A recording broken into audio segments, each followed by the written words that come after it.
Assalomu alaykum, kanalimiz a'zolari. Tovuqlar uchun temir qafasimiz tayyor bo'lgan, obzorni ko'rsatib o'tamiz. 3 metrli tovuq qafasimiz, eniga 120, tuxumdoni hisobi bilan 40 sm o'sgan, 385 uzunligi, o'rtasidan bo'lingan mayda rossiyskiy qalin setkalarni tortganmiz. Oxirdan idishlarimiz splashli holatda, baquvvat holatda qafasimiz tayyor bo'ldi.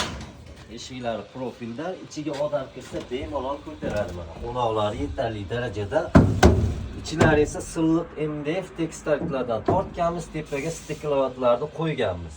Qafasimiz 30 nafar tovuq uchun mo'ljallangan, ko'proq ham sig'adi. Xudo xolisa qafasimiz bag'riki. Yollariga mana tuxumdonlarni o'rnatganmiz. Tashqarida turib bemalol tuxumini olib foydalanish mumkin. O'rtasidan bo'lingan. Ikkala tomoniga ham o'rnatganmiz. Bu qafasimiz zakazga tayyorlab berdik. Temirlari esa 1.8 ugonlik temirlardan bo'lgan.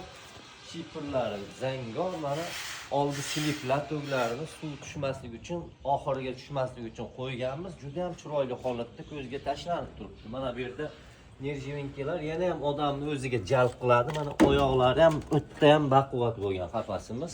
Kimga shunday xizmatlarimiz kerak bo'lsa, nomerlarimizni qoldiramiz, bemalol murojaat qilib bizga aloqaga chiqishlaring mumkin. Rahmat, hammaga salomat bo'linglar.